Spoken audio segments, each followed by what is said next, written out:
اللهم صل وسلم وبارك على سيدنا محمد وعلى آله وأصحابه أجمعين. ازيكم حبايبي؟ عاملين ايه؟ يا رب دايما تكونوا بخير وبأحسن حال.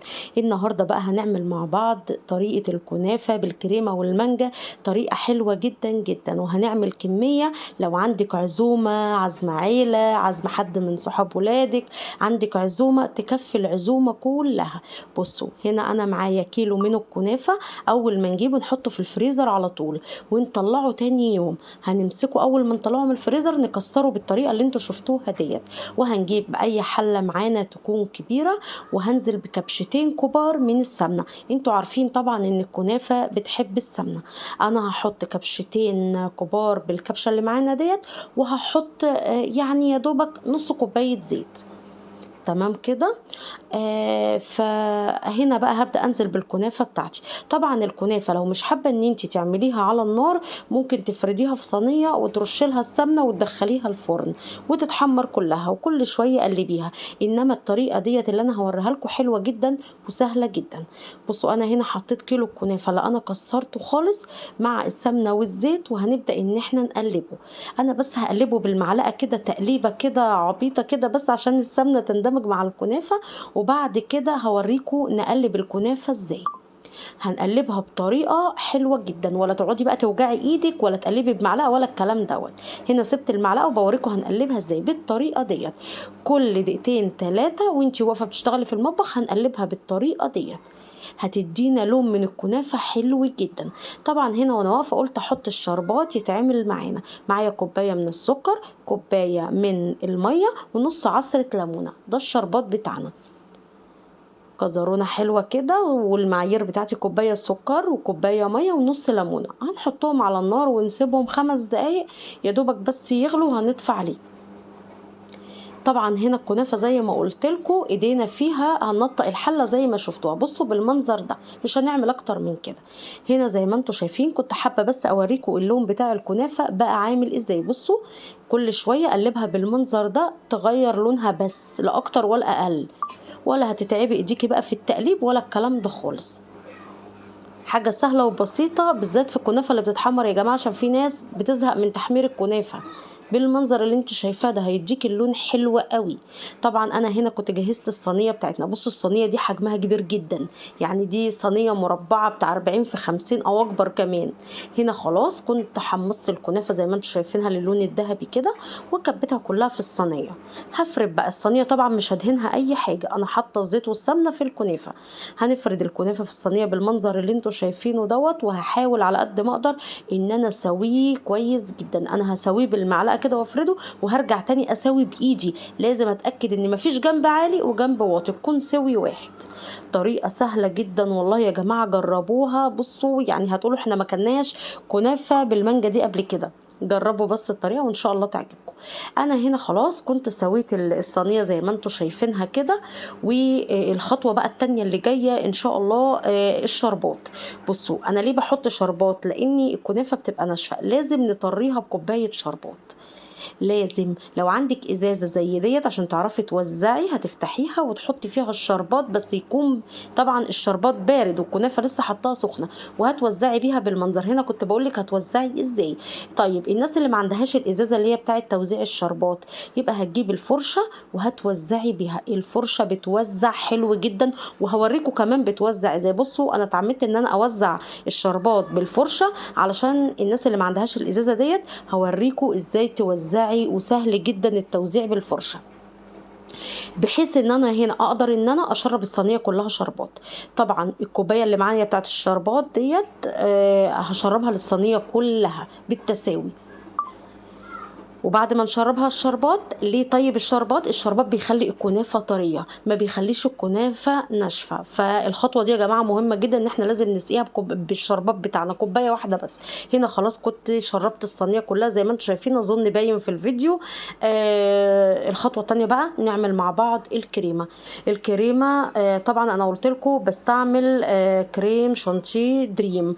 في عبوه التوفير اللي انتم شايفينها ديت. العبوه دي بيبقى حجمها كبير وبتديني كمية كريمة حلوة جدا. الكيس ده يعني ربع كيلو، اللي حاجة بسيطة خالص. الكيس بيتعمل على نص لبن. يعني انا هعمل الكيس دوت على نص بخيره. طبعا في ناس متعرفش يعني ايه نص بخيره. الكيس دوت يتعمل على كوبايتين لبن سبعيني. تمام، الكيس دوت ليه نص كيلو من اللبن. اديني حطيت الكيس كله فضيته، وهفضي النص لبن اللي معانا. بس مش هنحط حاجة تاني، هنضربهم بالمضرب وهوريكم هيدونا كمية قد ايه. عبوة التوفير دي يا جماعة حلوة جدا، وهتكفي الصينية اللي معانا ديت وزيادة كمان. بصوا هنا خلاص كنت ضربت الكريمه بتاعتنا. بصوا قوامها تقيل قد ايه، يعني انا حاطه نص كيلو من اللبن والقوام تقيل جدا. هبدا بقى ان انا اوزع الكريمه في الصينيه بتاعتي. طبعا انت هتحطي في كل مكان كده في الصينيه الكريمه بالمنظر اللي انا حاطاه ده، عشان بالسباتيلا طبعا بالراحه، هتفردي بالراحه جدا علشان الكنافه ما تتحركش من مكانها. يمكن كمان الكنافه الشربات بيتحكم فيها بيخليها تقيله ويمسك الكنافه شويه. تمام.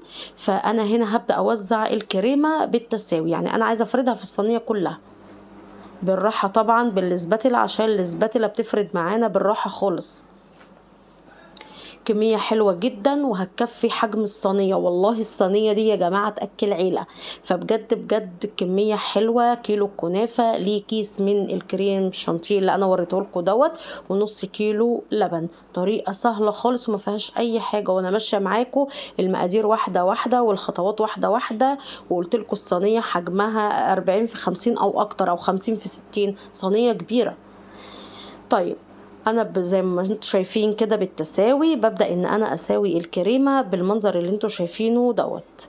لازم تبقى كلها قد بعضها، على قد ما تقدري خليها قد بعضها، بلاش حتة واطية وحتة عالية، علشان لما نيجي نحط قطع المانجا تبقى متساوية.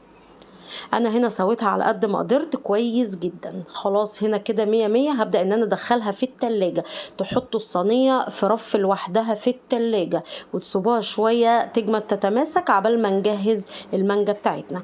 هنا انا كنت جبت مانجايتين 3 كبار.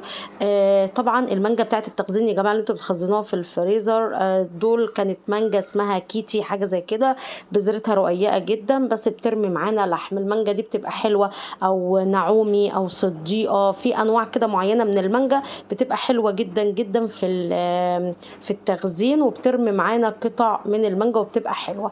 هنا طبعا انا خدت 2 غسلتهم كويس جدا، 2 كبار، وهنقطعهم بالمنظر اللي انا هوريهم لكم ده. وحجزت واحده تانية على جنب هقطعها في الخلاط، وهحط لها نص كوبايه ميه. واحدة تانية ركنتها على جنب عشان هضربها في الخلاط بنص كوباية مية فقط لا غير، وشوية سكر صغيرين. وارجع احط العصير دوت على قطع المانجا اللي انا بقطعها قدامكم زي ما انتم شايفينها ديت. تحاولوا على قد ما تقدروا المانجايتين تقطعوها قطع كده، وتخلوا منجايه للعصير. طبعا زي ما قلت لكم العصير بتاع المانجا نص كوبايه ميه مش اكتر من كده. انا عايزه القوام بتاع العصير يبقى تقيل بالمنظر اللي انا هوريه لكم دلوقتي ده. بصوا هنا خلاص كنت جهزت المانجا، قطعت المانجايتين، واحده عملتها عصير. هتدونا الصوص الحلو ده بقطع المانجا، وطريقه حلوه جدا وسهله جدا. طلعت الصينيه وزي ما انتم شايفين هنوزع المانجا زي ما انتم شايفين بالتساوي كده لحد ما نساوي الصينيه كلها. طبعا ما شاء الله الله اكبر. المانجايتين كان كميه حلوه لان المانجا كانت حجمها كبيره معايا، فمانجايتين واحده عصير، فكانت الكميه حلوه جدا كفت الصينيه يا جماعه. دول 3 مانجايات، صينيه بالحجم دوت ليها 3 وحدات من المانجا. هنا زي ما انتم شايفين كده سويت الصينيه كلها. طبعا شكلها مش قادره اقول لكم، الطعم حكايه. بصوا كده خلاص المانجا اللي معانا كلها خلصت، وسويت الصينيه حلو جدا. طبعا المفروض ما نقطعهاش، نحطها في التلاجة ساعتين وبعدين تقطعوا منها وبالهنا والشفا. انما هنا انا حابه ان انا اقطع من الصينيه واوريكم شكل الكنافه بالمانجا عامله ازاي. طبعا انا لما ما كنتش بقطع بتقولي لازم تقطعوا لنا من الكنافه عشان نشوف شكلها عامل ازاي، بس انا هنا يا جماعه اقطع لكم قطعه من الكنافه وهوريها لكم قد ايه هي متماسكه، قد ايه هي حلوه. طبعا كان لازم تخش التلاجة، الهدف ان المانجا تتماسك مع الكريمه.